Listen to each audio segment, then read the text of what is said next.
ಉತ್ತರ ಕರ್ನಾಟಕ ನ್ಯೂಸ್, ಇದು ಕನ್ನಡದ ಉಸಿರು.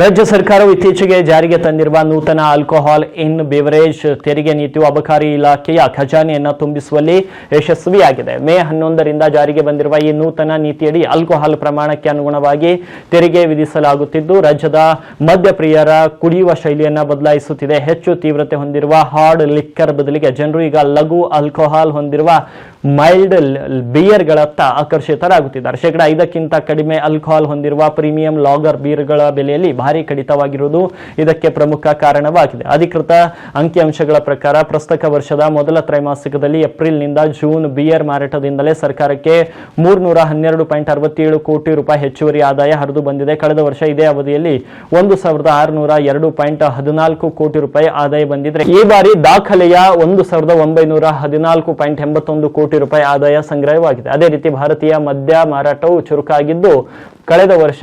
7407.53 ಕೋಟಿ ರೂಪಾಯಿಗೆ ಹೋಲಿಸಿದರೆ ಈ ಬಾರಿ 8394.32 ಕೋಟಿ ರೂಪಾಯಿ ಆದಾಯ ಸಂಗ್ರಹವಾಗಿದೆ. ಒಟ್ಟಾರೆ ಮೊದಲ ತ್ರೈಮಾಸಿಕದಲ್ಲಿ ಅಬಕಾರಿ ಇಲಾಖೆಯು ಕಳೆದ ವರ್ಷಕ್ಕಿಂತ 14.93% ಬೆಳವಣಿಗೆಯೊಂದಿಗೆ ಒಟ್ಟು 10,599.29 ಕೋಟಿ ರೂಪಾಯಿ ರಾಜಸ್ವ ಸಂಗ್ರಹವನ್ನ ಮಾಡಿದೆ. ಹೊಸ ತೆರಿಗೆ ನೀತಿಯಿಂದಾಗಿ ಪ್ರೀಮಿಯಂ ಲಾಗರ್ ಬೀರ್ಗಳು ಮಾರುಕಟ್ಟೆಯಲ್ಲಿ ಧೂಳೆಬ್ಬಿಸಿವೆ. ಉದಾಹರಣೆಗೆ ಯುನೈಟೆಡ್ ಬ್ರೆವರೇಜಸ್ ನ ಕಿಂಗ್ ಫಿಶರ್ ಪ್ರೀಮಿಯಂ 330 ml ನ ಬಾಟಲ್ 125 ರೂಪಾಯಿಯಿಂದ ನೇರವಾಗಿ 60 ರೂಪಾಯಿಗೆ ಇಳಿಕೆಯಾಗಿದೆ. ಇದರೊಂದಿಗೆ ಬಡ್ವೈಸರ್, ಕೊರೋನಾ, ಹೋಮ್ ಗಾರ್ಡನ್ ಮತ್ತು ಬೆಂಗಳೂರಿನ ಸ್ಥಳೀಯ ಬ್ರ್ಯಾಂಡ್ ಆದ ಟ್ವೈಟ್ ಬಿಯರ್ಗಳಿಗೆ ಭಾರಿ ಬೇಡಿಕೆ ವ್ಯಕ್ತವಾಗಿದೆ.